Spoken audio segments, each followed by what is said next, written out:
Good afternoon, everyone. Thank you for joining our weekly RHD COVID-19 update. I really want to start off our conversation today to really focus on our value of creativity. I think it's an awesome place for us to start our conversation today, particularly at a time when there are so many must-dos and so many protocols that we need to make sure are in place in order to ensure that all are staying safe and healthy. The great news to share with you all, and I'm certain many of you have already have seen it for your own selves, is that creativity, as we know it in RHD, is alive and well. I just want to share with you our value of creativity, so that we're all grounded in what we shoot for and what our goal is on a daily basis. Our valued creativity states that all individuals in the RHD community are actively encouraged to express ideas and approaches, regardless of the degree to which they differ from what's considered typical and commonplace. I think everyone on the call with me today would agree that we are not operating at a time that's typical and commonplace. During the past several weeks, we have seen so much creativity within our organization. And I just want to share some examples from my lens that I want to share with you all. First is our IDD Art Studio staff creating ways for our artists, the folks that we support, to express themselves through online jam sessions, through art shows, and through commission-paying projects, all via Zoom, which is pretty amazing. Our Imagine That studio in Kansas City and our ID8 program in Philadelphia have been busy making face shields and fabric masks, both available for our programs.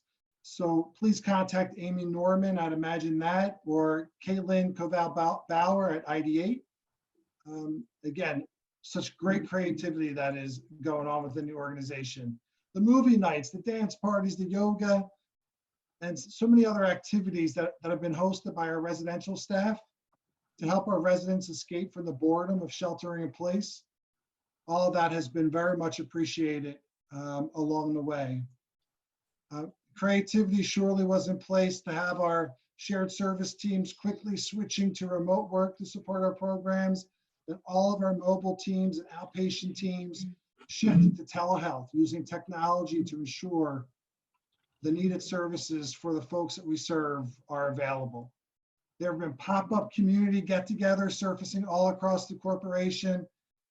And finally, who knew that Brandon York, our own CPO of IDD services, was funny, keeping us all motivated with a little humor and creativity with the support of his daughter, Ruby. These are just a few examples of how RHD staff have been creative during this not so typical and commonplace time.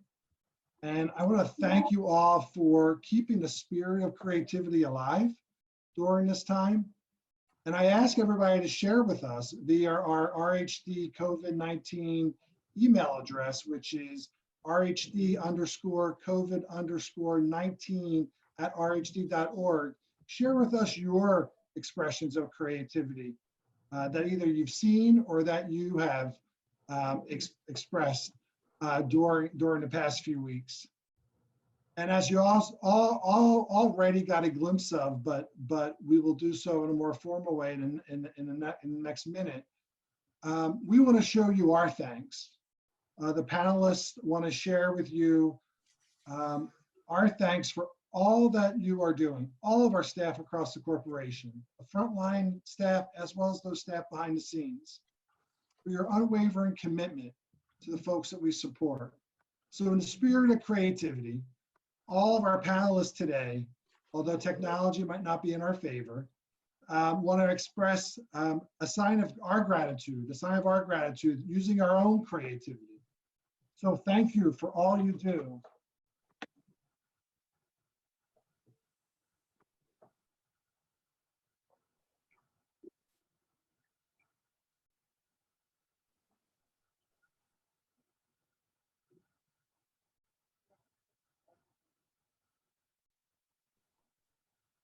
hopefully you were all able to see some of our expression of thanks through the signs that we've created. And again, want to really, again, thank each and every one of you for all that you're doing during these difficult times. So today's agenda is going to focus on a resource that we sent out over the weekend via email, as well as the RHD COVID-19 website. This is a resource that captures protocols and information that is important for all of us to understand as we continue to respond to COVID-19. We will be focusing on these protocols as well as other information, including, or sharing other information, including information on hazard pay and other resources that we are making available to our staff. We're also going to have a general Q&A session as to answer the questions that we received prior to this conference call, as well as the questions that we received during the call, very similar to our Q&A session last week. So at this time, I want to pass it over to Sean, who's going to share some housekeeping items with you, and then we'll get into the agenda. Thank you all. Sean?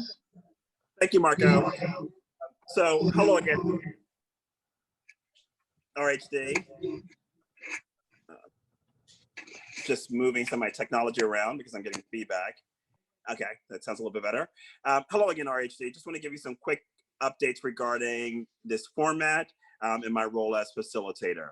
So one of the things Marco mentioned just a few minutes ago is our dependence on technology. Some of you where you're located might be experiencing some severe weather. In the Northeast, we're experiencing some of that weather now, and there's a possibility that we may have some connectivity issues. This team, this committee has worked to address that, and we have backups in place in case someone loses their connectivity during this call. So you might see a little bit disruption, but that just may imply that a person lost their connectivity due to the storm, but we'll have a backup person to follow up to that. As a reminder, all lines are muted, and we're also using a new format within Zoom so that our panelists are showcased so that you can see and hear their presentation as we go about this discussion today. As Marco also mentioned, we have ways in which we are fielding questions, provide answers. So you could have put in questions prior to this call. If you are inspired to pose a question based on something you hear within this call's presentations, you've got a couple of options. You can use the chat feature, you can use your voice, and you can also use the COVID-19 email address, which is rhd_COVID_19@rhd.org.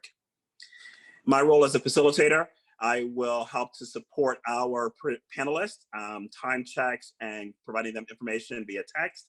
And I will also support the Q&A process. All your questions are filled in and organized, and my role will be to present those questions to each of the panelists and manage that process. I will try to keep the spirit of the question. Sometimes the questions might be extremely long, and I may need to summarize that. But know that we will maintain a level of integrity and try to get to the genesis and the heart of your question. With that said, I am now going to pass it off to Baroness Martin, who will give us an update as it relates to our employee support, as well as our unsung heroes. Baroness? Good afternoon, everybody. I'm Baroness Martin, Vice President of Culture, Diversity, and Inclusion. I want to start off by saying thank you to all the RHD staff in Behavioral Health and Housing, IDD, the health centers, and shared services for all that's being done during this time. This pandemic has shown how critical it is to embrace our humanity and to be understanding and caring. We are working hard, and protocols, rules, guidelines, and requirements are changing daily. And in doing that, we are still continuing to support the well-being of staff and the individuals we support through a lens of care. So thank you. This week's shout out goes to Andrea Warnick and the Hope Springs staff up in Northeast PA.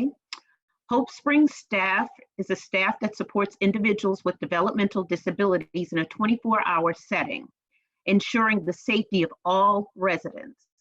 They are doing this while trying to explain why the usual routine for this group, which for some routine is vitally important, are changing. Some residents do not understand or are challenged by some of the safety precautions, including social distancing. Some of the wonderful and amazing creative things that the staff are doing to stay active and positive during this time to keep individuals engaged and safe is through arts and crafts, games, music therapy, meditation, exercises, walks in the park, and more. This can be very challenging, yet the staff at Hope Springs are all unsung heroes in this battle.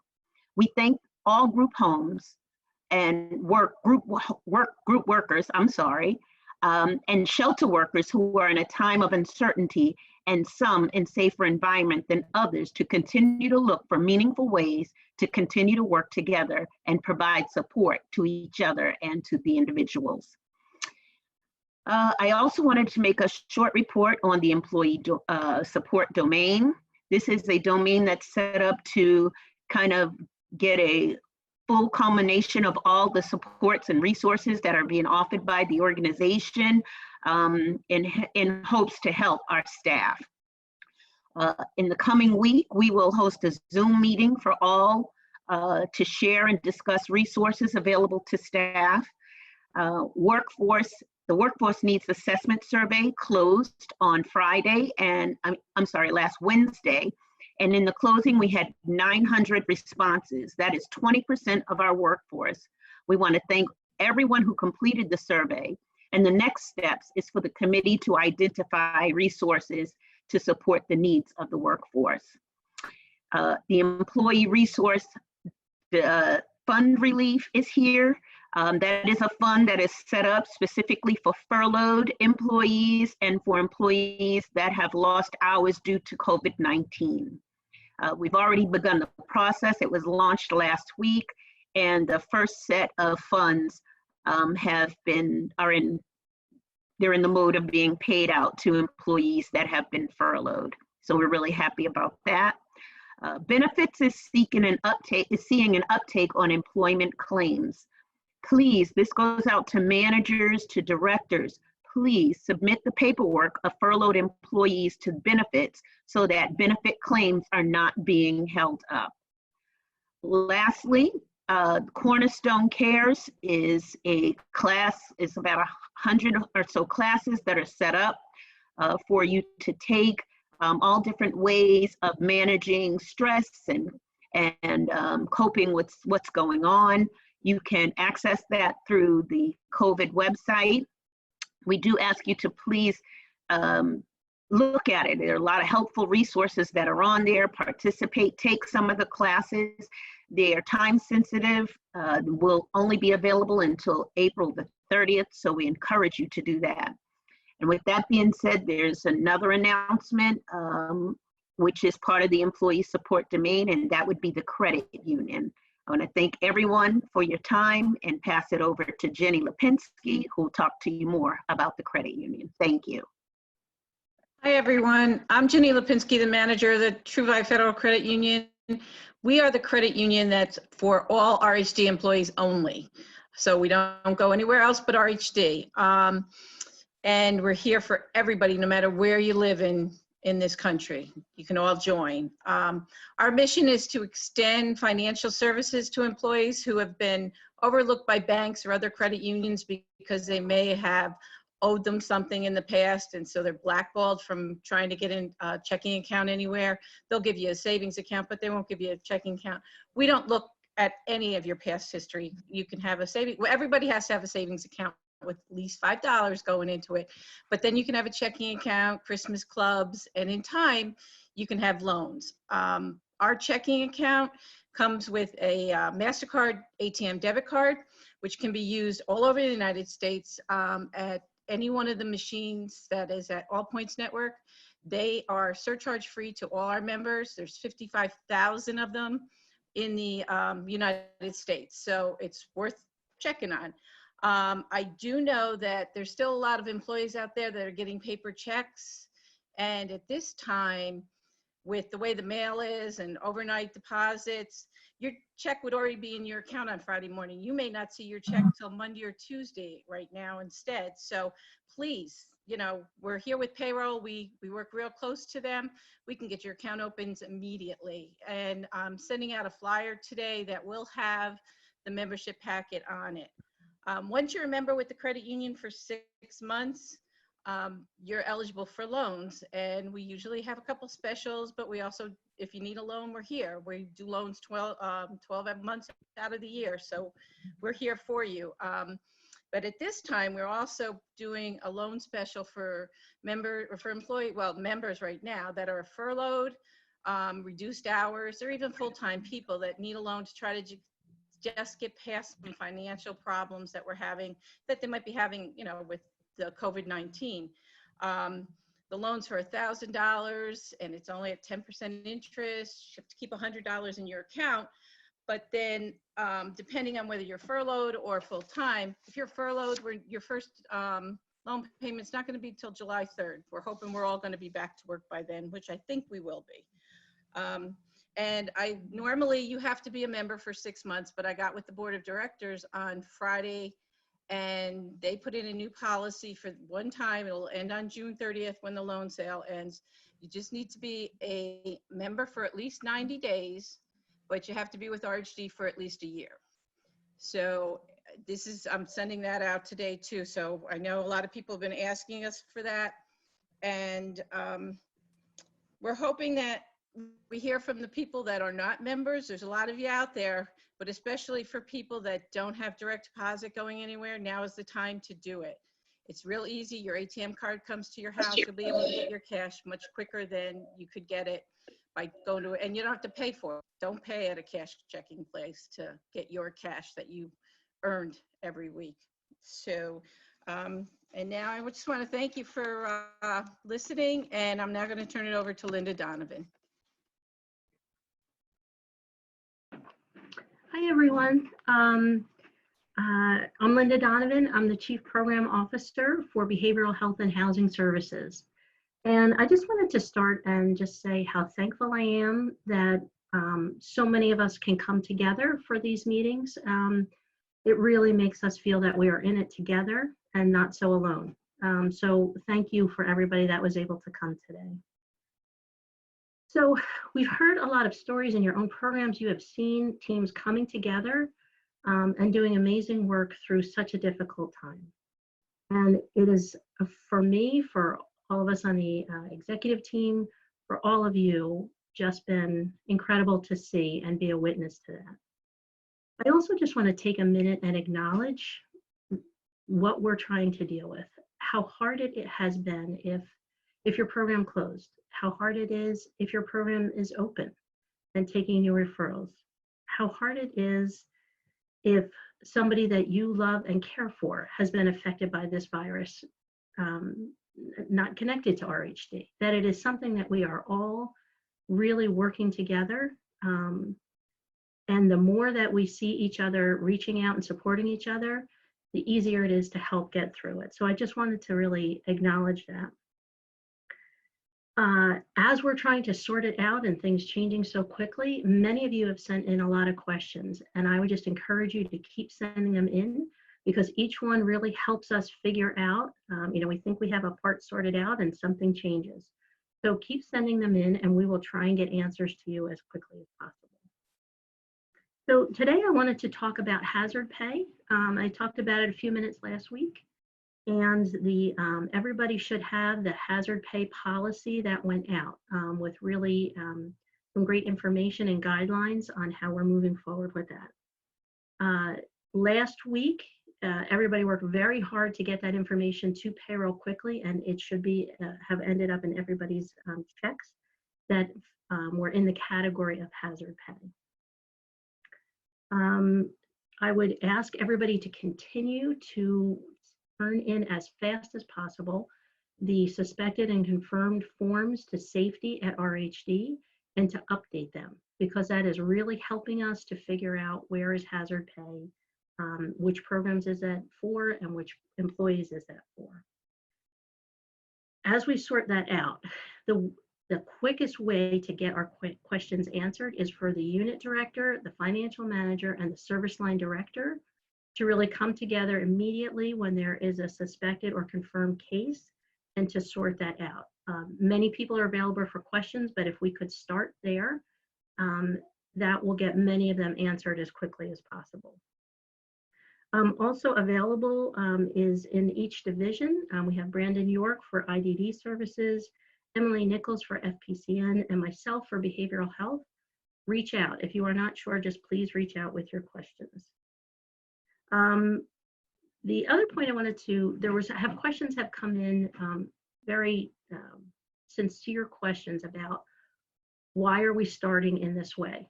Why do we start hazard pay with only a certain group of people and not everybody? And I just want to emphasize again, it is our first step to sorting this out. So we are actively exploring more of an incentive pay, and we will keep you posted on that, but that is under consideration and we are working hard on that. And the last thing that I just wanted to share is that we recognize there is no dollar amount that adequately reflects the sacrifice that everyone is making, how hard everyone is making, and the value of every RHD employee. So we are trying every way that we can think of to support and appreciate the work that everyone is doing. We've received so many ideas. Baron has talked about many of them that are already out there that different teams have come up with. So if you have ideas, please share them with us. And we will keep you posted around any changes that may happen for hazard pay or incentive pay. Thank you. And now I will turn it over to Stephanie.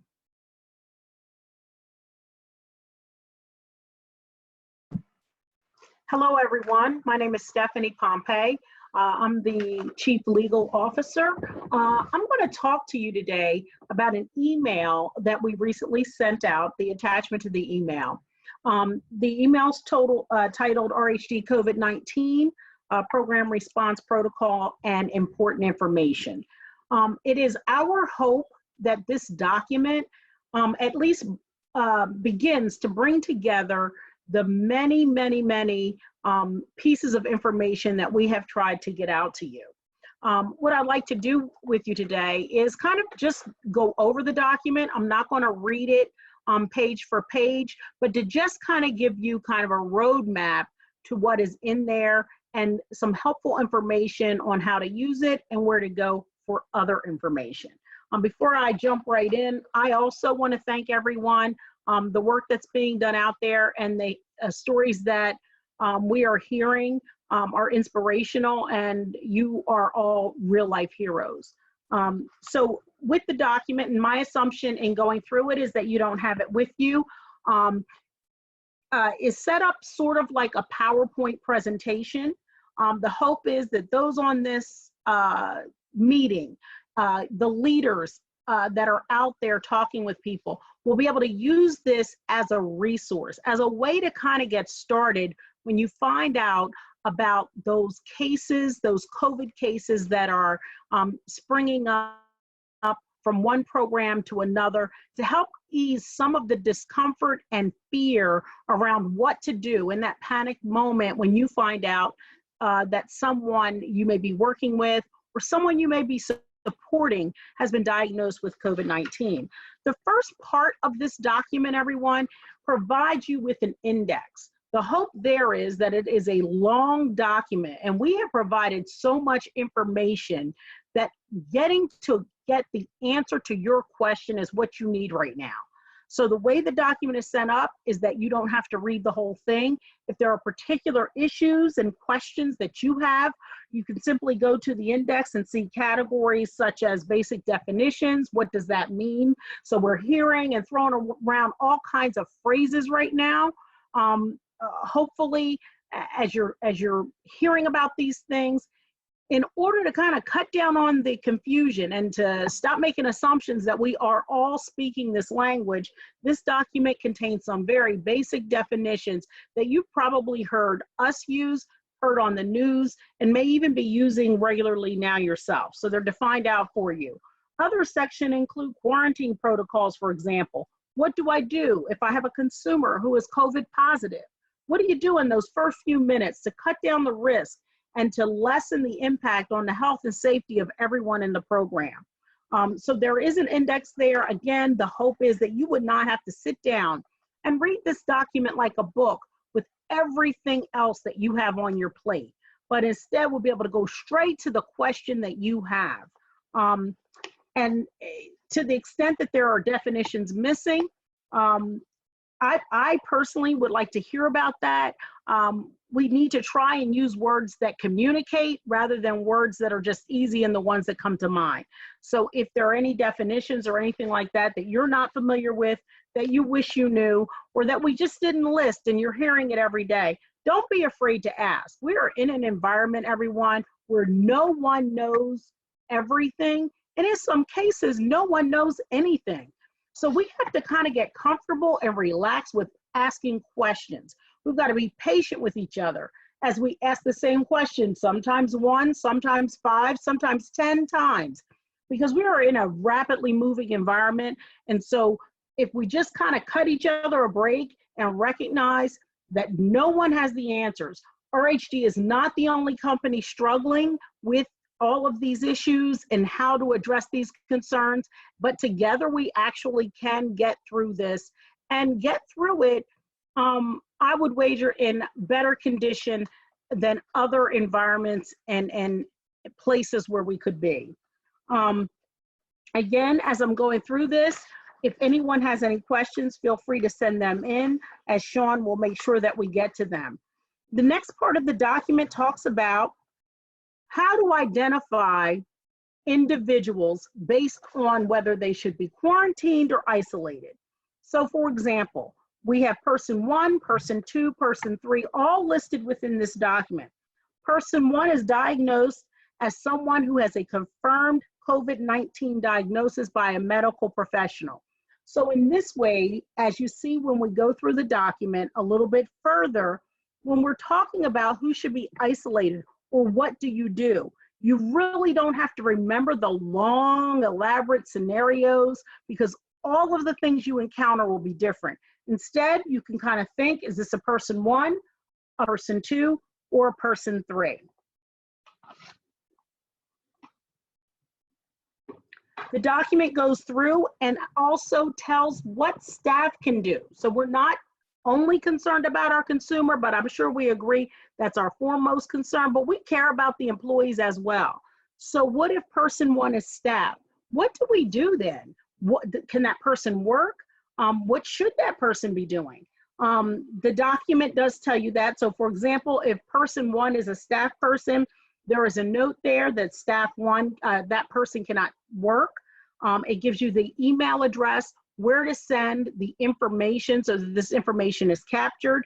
And it also provides that person 1 is someone who should be sent home if they're an employee. This is someone who should isolate and take care of themselves. So the document also goes through that, as well as the other 2 person types, people with indirect contact with someone with COVID-19, someone who has been in contact with someone with symptoms or who we're not sure about, they haven't gotten a test. What do you do in all of those cases?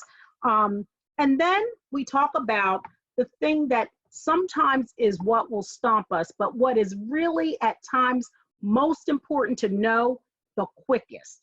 If we make a good decision as soon as we become aware of whether or not someone has COVID-19, we can really be powerful and go a long way in making sure that we actually help stop the spread of the disease.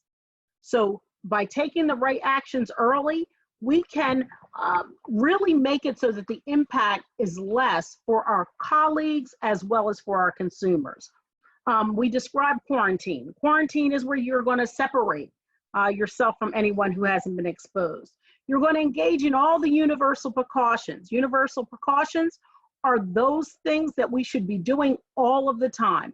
It means that you treat me as if I have COVID-19 and I treat you as if you have it. So we're engaging in the safety protocols. We're not standing within 6 feet of each other. We are washing our hands. We are not handling objects and passing them off to someone else. So we have those definitions cleared out so that if someone says to you that a consumer should be isolated, you have some guidance and some information about what does that mean I'm supposed to do versus just a word that's out there, isolation or quarantine. We talk about PPE. In talking about PPE, it has been a very, very difficult subject. It's one that has caused, quite frankly, anxiety. It's caused concern because we know that PPE is meant to protect us, but all of these many weeks, PPE hasn't been available. Not just unavailable to us here at RHD, unavailable to everyone. And that anxiety is real, and it is important that we do everything in our power to make sure that the people who work here at RHD with our consumers and also not with our consumers have access to PPE. This document tells you what kind of PPE you need in the various situations. So if someone is quarantined, what do you need? If someone is isolated, what do you need? We also provide contact information on where to get it from. Speaking of PPE, some of you may be aware that as time has gone on, what is being said and what is being recommended in terms of PPE has evolved. Most recently, you may have heard that everyone who is not observing staying at home, if you leave the house for essential business or for essential personal tasks, we're all being asked to wear some type of face covering. That face covering can be a bandana, it can be a non-surgical mask, and because of this, we are working right now currently to make sure that every RHD employee has the appropriate PPE, so that if you are working with someone who is in isolation, you are working with a surgical or N95 mask. That is the goal, nothing short of it. If you are working in an office as an administrator providing support to the people who are out there on the front line, we want you, if you don't have your own scarf or bandana to protect yourself as you're coming in, perhaps working closely with others, to have that protection. So that is our goal, to get that PPE out. I encourage everyone, until you're able to get a mask or something that may be easier to use, please go through your house. Anything that you have that has multiple layers, tightly woven, just to give you some information on the kinds of face coverings that you can use until we are able to get the proper face coverings to you. Please engage, please use that. It is not necessary that if you are not working hand in hand with someone that you use a surgical mask. And I encourage you, if you are in a program or you are in an admin function and you have an N95 mask or a surgical mask, please call your regional leadership. We have folks that are working with people who have COVID-19. They are working closely with them. Not all of our consumers can be kept with outside of 6 feet.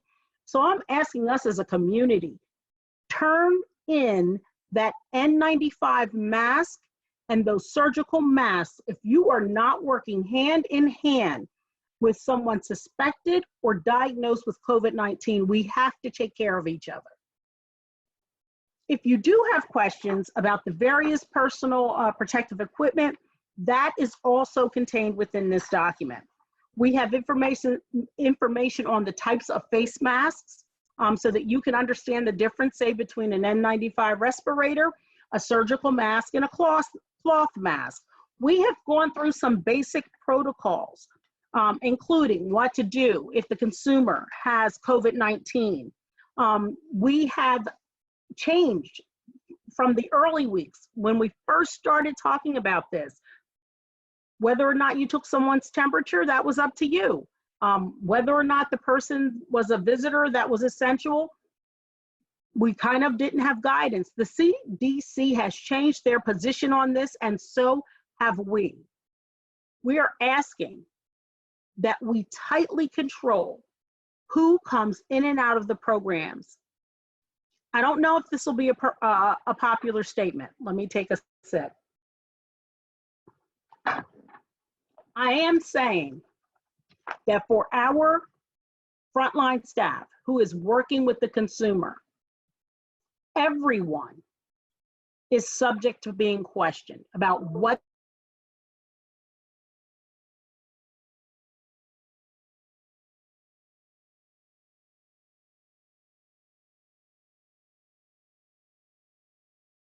It appears due to technical difficulty, we may have lost connectivity with Stephanie.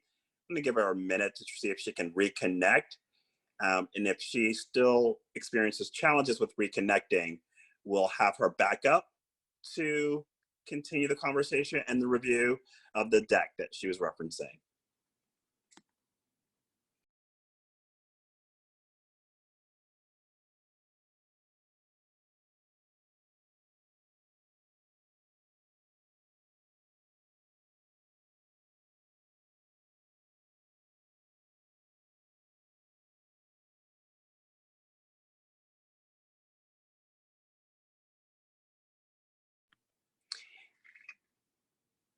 It appears that Stephanie's connectivity is still hampered. I'm going to ask that June, who I believe is covering for Stephanie, if you would continue to pick up where Stephanie may have left off as it relates to the deck that she's referencing. June? Yes, hi. June Hodges, Director of Risk Management. Thank you all for tuning in today. So I'm just going to pick up. We have been talking about taking temperature. So there's a good portion of our document that goes through those steps and why we need to do that. That's the first, one of the first symptoms is that from COVID-19, you get a fever. So that's a good screening protocol. There's other information as we proceed about visitors. And we've asked that that's be totally limited to emergency situations, either with your leadership coming into a program, or maybe a contractor has to come in and do some emergency repair so that everybody in the home is in a good situation there with their environment. And then we can go to specific cleaning protocols. Some of the cleaners that are advertised, we've mentioned, but 1 part bleach, 10 parts water is very effective as well in a spray bottle. Just do not let the mixture sit for any length of time. Obviously, because it has bleach, you have to be careful about spraying it on surfaces that you can't wipe because it will bleach out the color on any fabrics. And so we do have a list there of those cleaning supplies recommended for killing the COVID-19 virus. Also, we put in some really good detailed procedures about what to do when you're going in a home with COVID-19 infection, how to protect yourself, putting on your PPE, gowns required where situations of high infection, and then how to take the PPE off and what to do with it. So you're putting on and then removing as you're going in and out of a site. So there's some detailed instructions on that because you certainly don't want to take the virus home to your families. June? Yes. June, thank you so much for jumping in there. And you would think that since I prefaced my comments before getting kicked off by "you might not like this," that I would take it as a sign, but I don't have the good sense to do that. So I'm going to let you jump back in, but I just want to finish that one thought about visitors. Marco's smiling. I know you agree with me, Marco.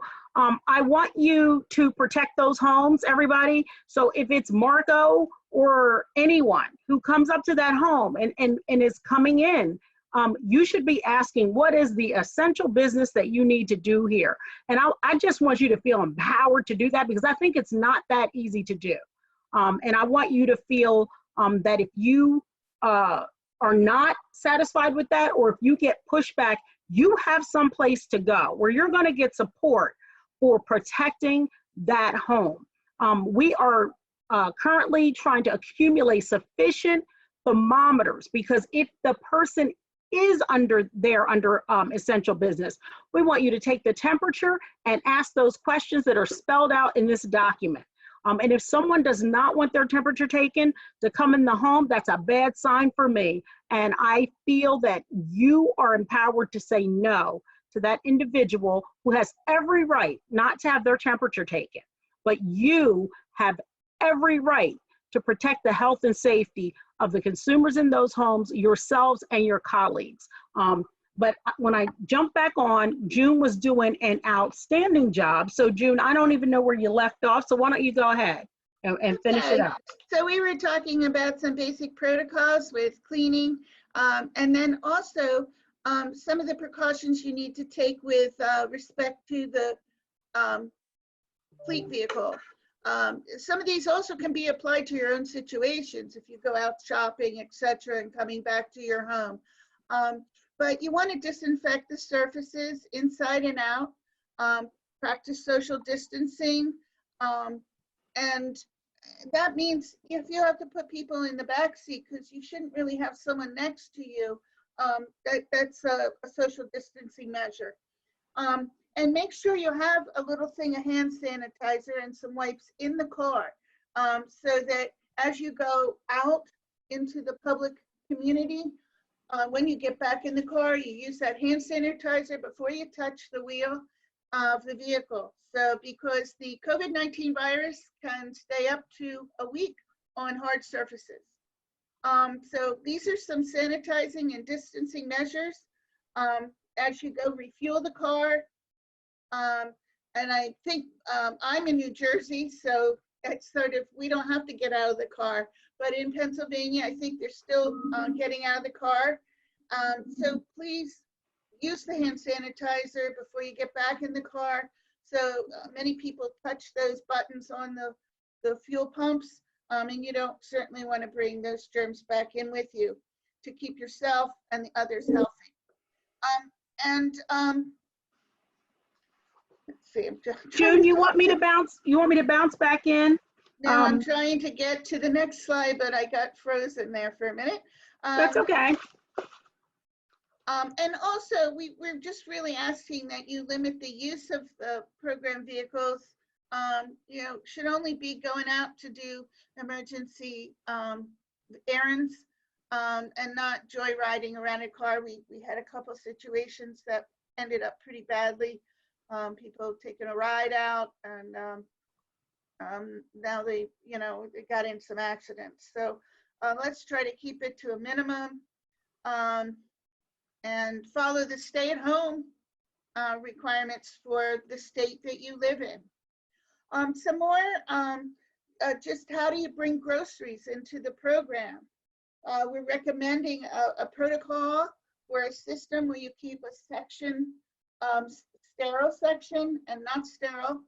So when you unbag groceries, you move the items as you wipe them off with a Clorox wipe or a disinfectant wipe and put them away. That way you're not contaminating the area, and then you can wipe it down where those grocery bags were, get rid of them, throw them out, wipe them down, wash your hands, so that you're really not bringing the virus into the kitchen area. Go over next step. And where possible, try to use disposable items, plates, cups, utensils, particularly with someone who has the illness, so that you're not bringing those germs back into the kitchen and thrown away. Okay. Isolation quarantine, do you want to flip back in for that, Stephanie? Yeah, I don't want to go through each and every document. I just really want people to know what's in here. So I'm going to just describe some of the setting scenarios that we walk you through. We talk about 24-hour residential care where you have one person. We have some slides on the 2 to 4 person residential settings. We have large group setting scenario, as well as a scenario for mobile services. So I just want everybody to know those are the things that we cover. Everyone, please don't think that these documents, you're to read them, and then that's to answer all your questions. So now you're in it, so you got to follow this, because there's no way to put on paper everything that you're encountering out there. We know that you will have a wrinkle in what you're doing that no one has ever seen. June and Brian, myself, as well as Bernie and Sandy, we will walk through these scenarios with you. We will figure it out together. We want this to be a guide for you so that in those initial hours, you're able to make the decisions that will allow you to get a hold of things so that then we can proceed. But please don't take it, all of this information, as a means to not feel like you're not being permitted to ask any questions. And I did see, as I was trying to get back in, that there were some questions. I think I'm going to leave that for the question answer period and throw it back to Sean.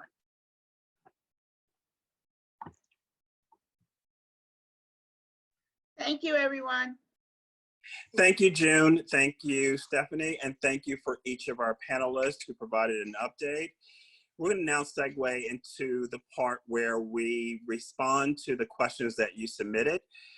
Just as a reminder, the way that the process works, my colleagues were fielding questions during this time.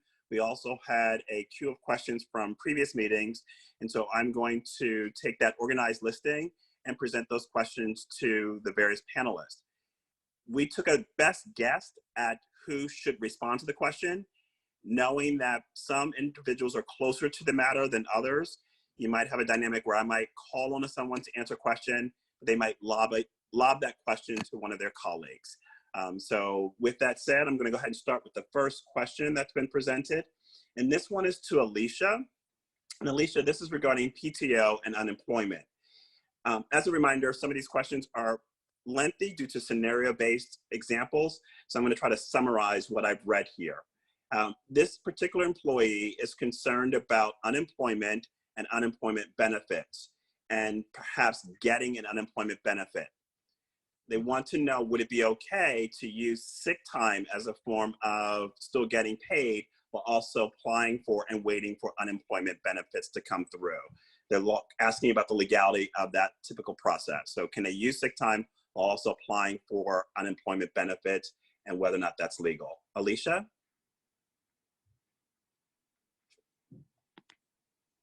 Whether that's legal or not, I'll leave whether it's legal or not to Stephanie, as I see her smiling at me. She always makes sure that we are very clear about that. But with regard to applying for unemployment, we encourage everyone to apply for unemployment and make sure that you disclose to them. They're going to ask, of course, if you have any sick time available. They would either, and again, unemployment is dictated, it is run by the state. We don't have control over that. So I cannot say to you what they will or won't do, because it's not something that we control. So, but let me just say this, that when you submit your application, you indicate that this is due to COVID-19. They're typically going to ask what, if you have any additional income, whether it's a severance or whether it is sick time or whatever the case may be, and they're going to ask you to disclose that. You don't have to wait for those things to run out to apply. You can apply, and they will then typically deduct that from any benefit that you would receive. That will be something that is done on their end. So you don't have to wait. If you do still have sick time available, you do not have to wait until that expires, until you exhaust that before you submit your application. I think that that's probably the best way to answer it, because the rules vary state to state. And so without getting into the particulars of all 14 states that we operate in, I think that's the best high level answer to give. And if you have specific questions related to unemployment in your state, the easiest way to go about getting those questions clarified is to go to your state unemployment website. You can get there from the national link, which I believe we provided before, and I'll go back and pull that up again for people and share that information as well. And then click directly to your state to get specific questions answered about unemployment in your particular state. Because again, RHD does operate in 14 different states. So I'm hoping that answers the question, Sean. It sounds like it did, Alicia, Okay. because you talked to the specificity that's within that question, as well as the legal dynamic. Stephanie, did you want to weigh in at all about the aspect of the legal component?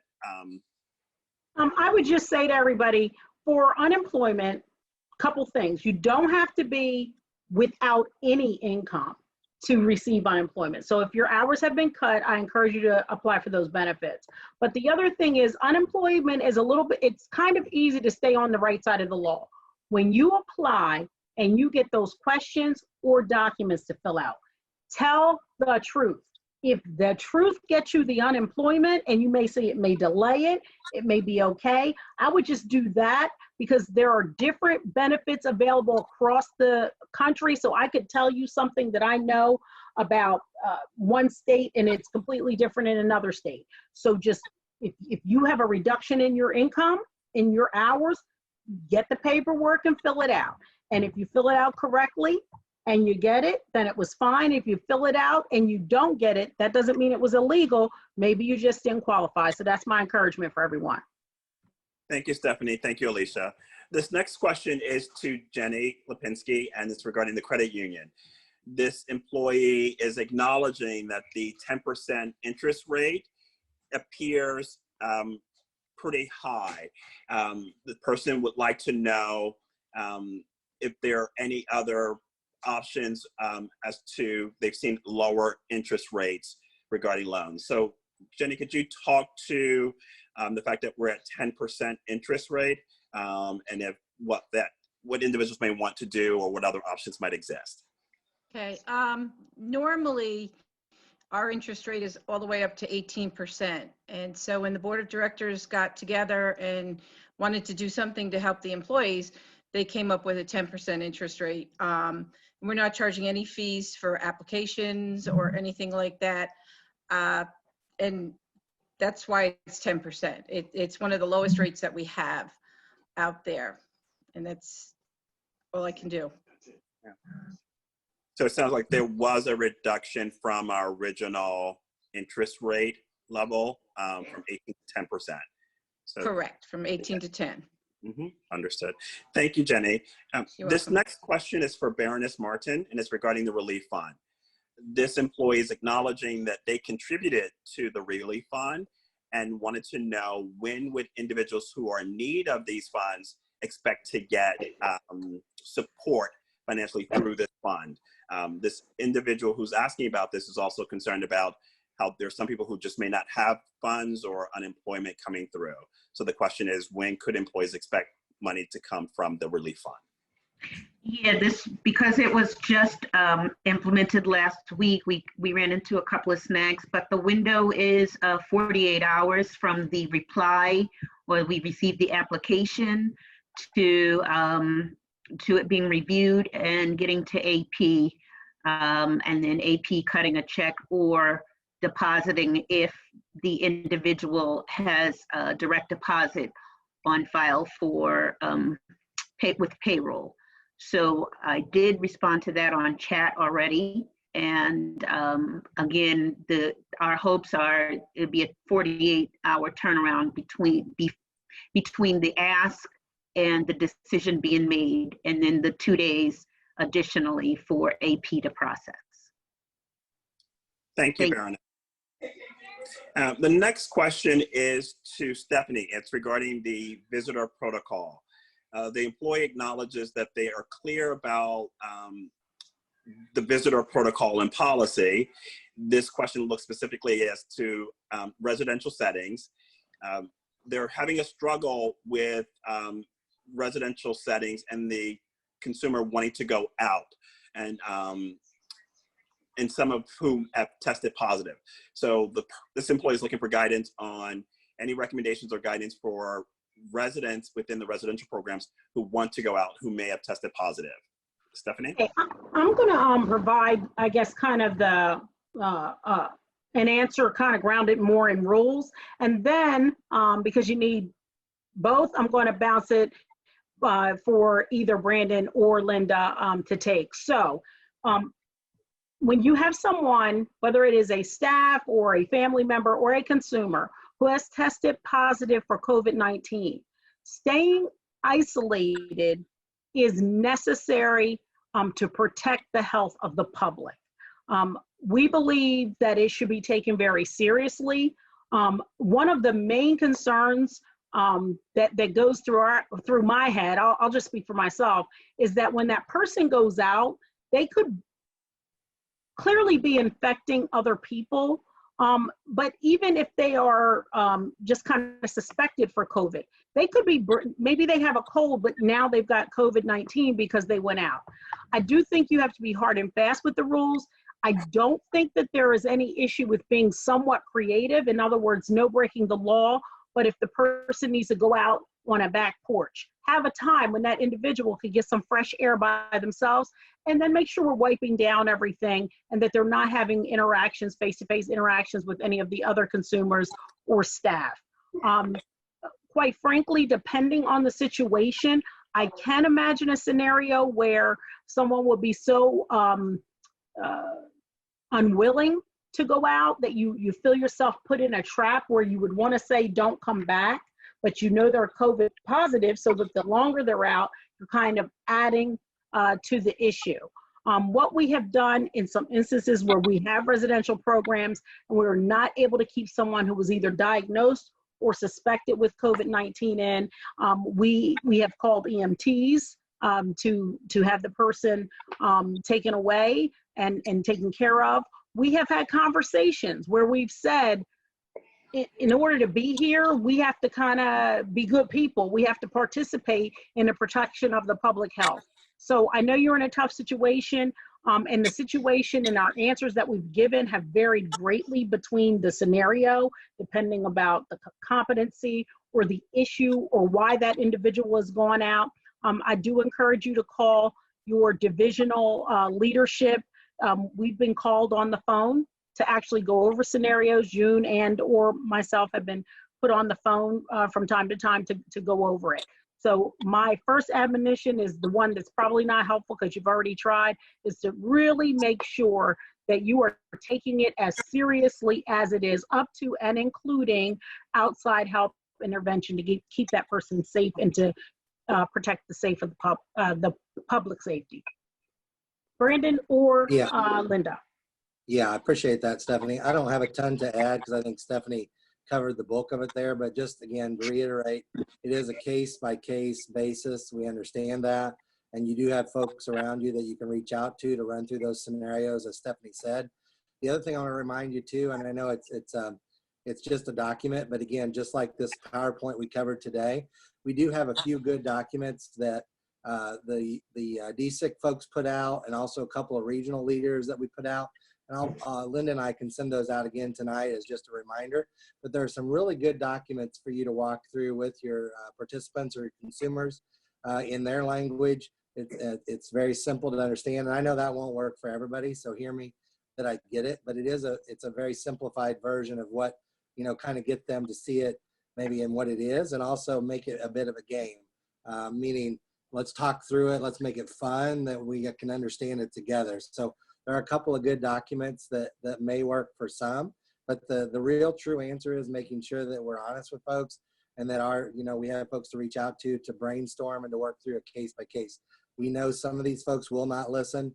It's not their fault. It's their, what they're going through at the time, anxiety and other fears and concerns or traumas that they've experienced.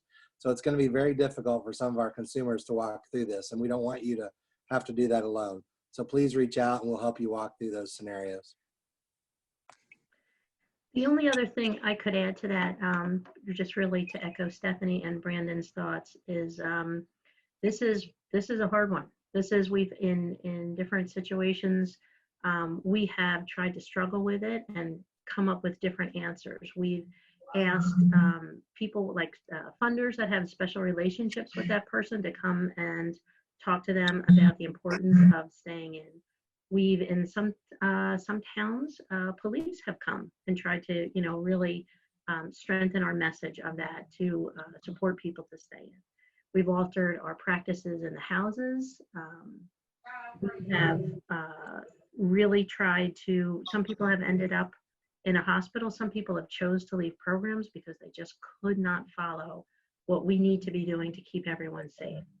So again, just to say that each one is so individual, it needs that leadership team needs to come together and in that moment try and figure out every possible way to support the person and keep people safe at the same time. Thank you, Brandon, Linda, and Stephanie. This next question is also leveled at Stephanie, and perhaps Brandon and Linda may want to weigh in. It's regarding the protocol for taking temperature. The employee is clear about the fact that we are to take temperatures for people that are unexpected to the house, but what is the protocol for staff members that may go to the house? Are we expected to also take their temperature? I think I can answer this one, Sean. And whoever sent the question, thank you, because that's a missed part of what I was, I really wanted to say.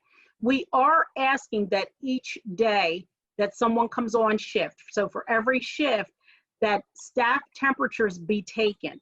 Already we have gotten some thermometers that will be assigned to people. In other words, it's not a reusable thermometer. It's not shareable because it's a touch thermometer. But we are asking at the beginning of every person's shift that your temperature be taken. Often the elevated temperature is coming before the other symptoms. And so that can be our first sign that someone may be coming down with COVID-19. In addition, while many people can have COVID-19 and be without any symptoms at all, often those people will also have a temperature. This is very important.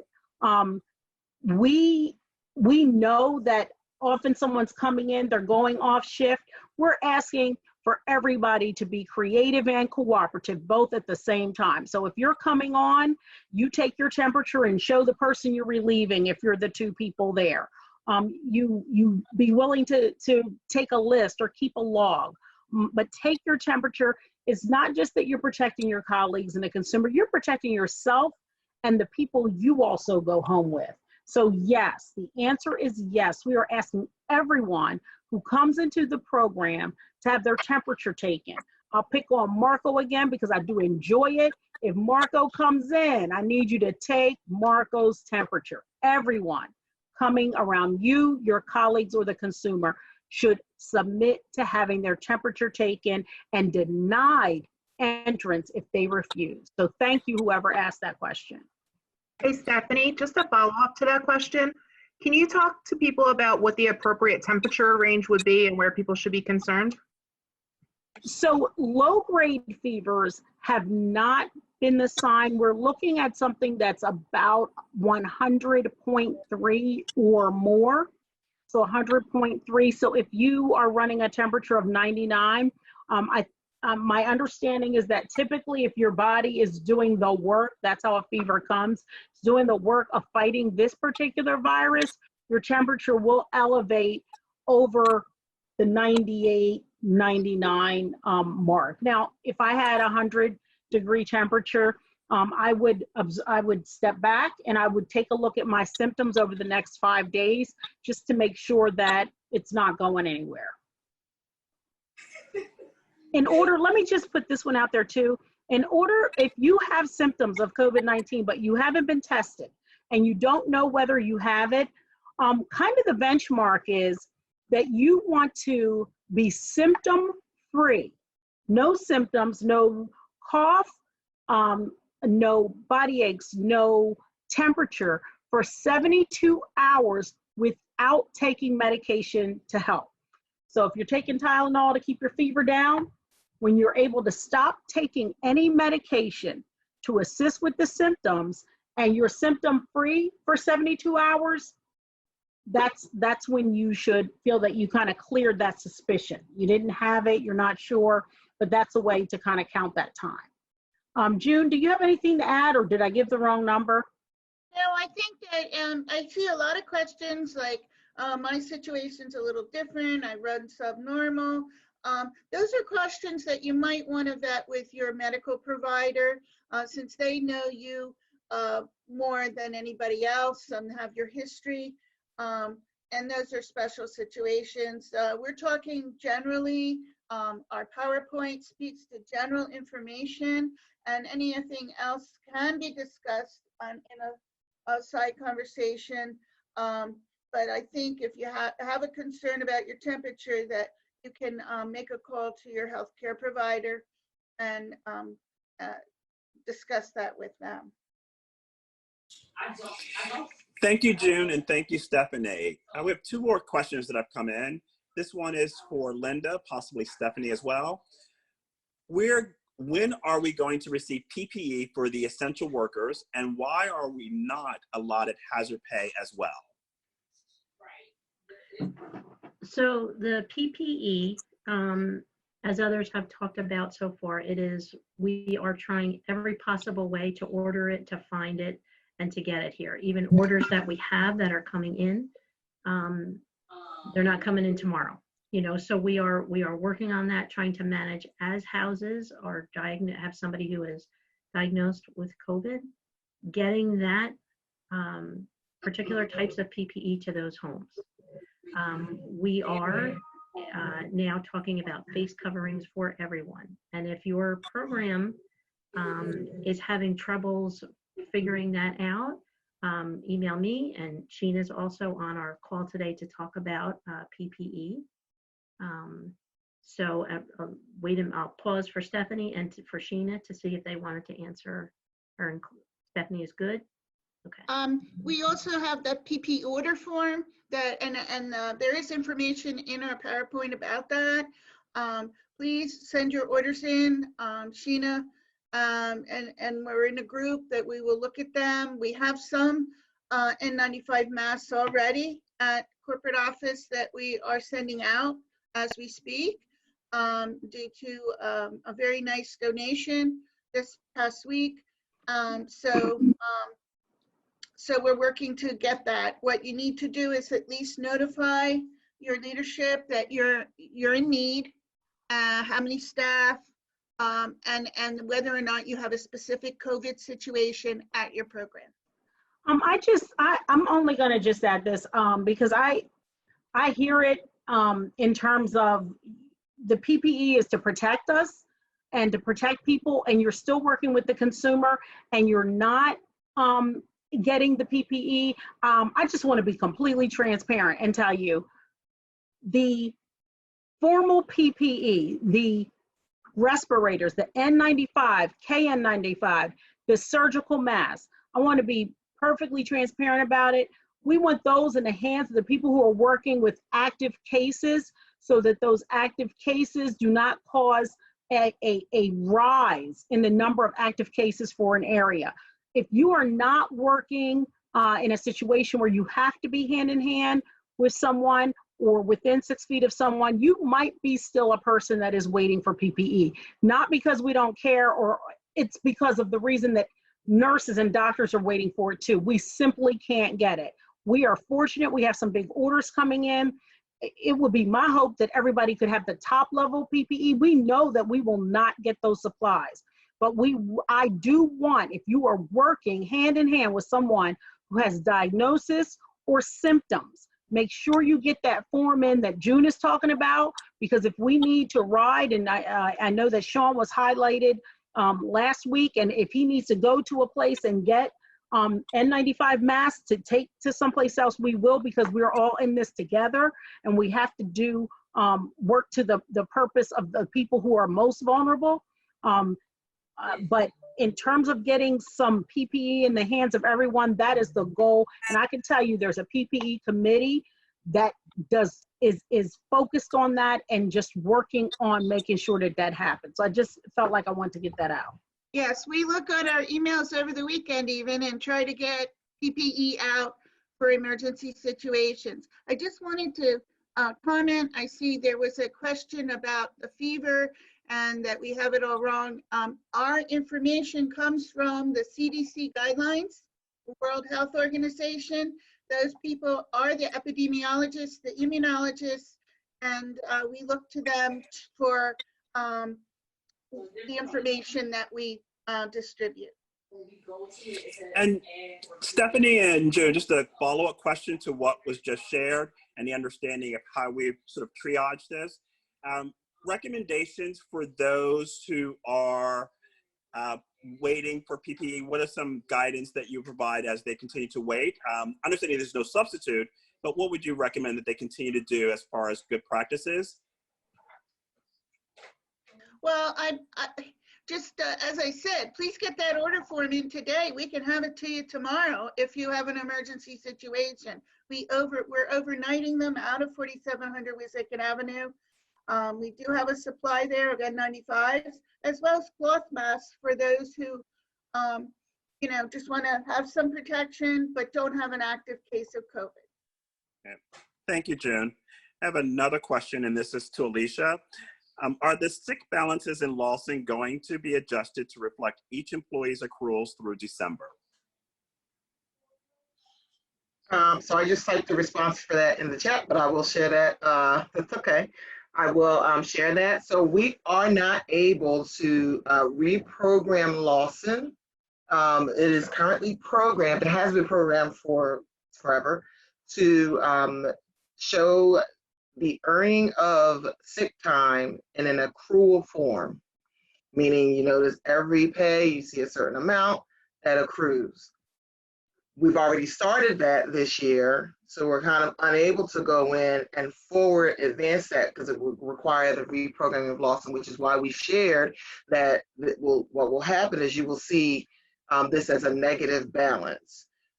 Managers or time approvers do have the ability to see their employees that they're approving time for balances at any time. So employees can see your balance in self-serve. Manager or time approvers can see the balance of employees' sick time as they do approvals. And we are also working on quite lengthy and a little laborious process.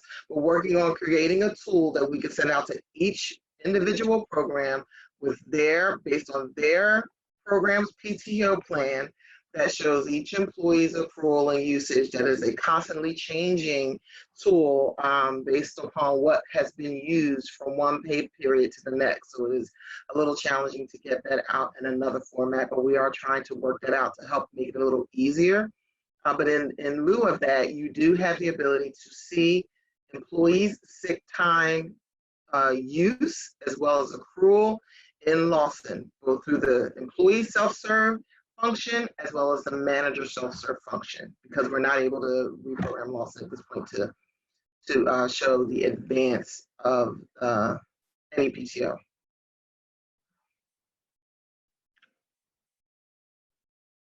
You're muted, Sean. Thank you, Alicia. I have one final question, and then I'm going to pass it back to Marco, who will wrap up our call today. I just wanted to quickly thank everyone who put in a question. I want to thank our panelists also for your thoughtful responses. As a friendly reminder, what we will continue to do is as questions come in, we will field those questions. It will get responses to those questions throughout the week. Anything that's not answered during the week, we will have them a part of this call. I'm going to pose a question to Stephanie, and then Stephanie can pass it over to Marco, who will wrap up our call for today. Stephanie, the question is as follows. Since Governor Wolf signed an order requiring businesses to send the state an inventory of the PPE they have to be redistributed, will that help us get more? So this is looking at Governor Wolf's order to organizations, and if we were to respond to that, would that help us get more PPE? Stephanie? Again, hi. In the interest of transparency, I'm not sure what Governor Wolf's order might do. I will tell you based on my experience with just an order of this type, and then just thinking through this scenario that we find ourselves in, my assumption would be that given that hospital workers do not have PPE and they are working with known cases of COVID-19 doing things such as intubating with homemade equipment, we would not be in line. And so we are proceeding as if no one is going to come to our rescue. We're asking people we do business with to help us find it, to help us get it for our own employees and consumers. We cannot count on the gathering of this information to help us in any way. My assumption would be that they would place so many more people ahead of us in terms of getting that equipment, because as I said, no, it's not, RHD can't find it, it's not there. So when we get our equipment in, we are shipping that equipment right out, back out to the programs that are fighting this on the front line. This is a time where we gotta link our arms together and take care of each other. And so I don't know what will happen, but I would be shocked and surprised to find that we would be given some PPE from the state of Pennsylvania. Yeah, I was supposed to say back to Marco. I'm sorry. most of the PPE will be distributed to the hospitals first. Thank you, June, and thank you, Stephanie, and thank you to all of the panelists and those of you out there that have asked such great questions. And you know, for me, there's a couple of themes that continue to surface in the dialogues that we have, and that is, and Stephanie hit on at least one of them, if not both of them, and that is we have to support each other, and in a way to support each other is to know what we each need as we are working through each of these scenarios together. And as we're trying to, as best as we can, with as much PPE as we have, and with our own creativity along the way, ensure that we are keeping folks as safe as we can, each other, as well as the folks that we support. So again, I urge everyone on this call to share it with your fellow coworkers, to be asking questions, to continue to ask questions, to seek answers to your questions, particularly those around PPE. If PPE is available, whether it's for an active case or not, what we have, we will figure out how we are sharing it amongst all of our programs. And when we don't have it, as Stephanie shared, we are reaching out to all of our avenues to acquire PPE. And I encourage folks, again, to reach out to Amy at Imagine That, and Kaylin at ID8, since they are making homemade masks and shields that could be very helpful, particularly in those scenarios where we don't have active COVID cases. So I urge folks to reach out to Amy and Kaylin to get more information on that, or to Sheena McClinton, who's on one of our panelists today, to get more information on that. We have to work together. We have to work together in order to ensure that we are supporting each other along the way. That is ultimately what a community does. It rallies around each other to make sure that we have the support we need. And you know, that's what we do at RHD. So ask your questions, share information, and we will all work together to make sure that everyone has what they need. So again, I thank you all for joining us today. Again, this is a weekly call every Monday at 12:30 to 2. And I wish everybody a good day and stay well. Thank you all.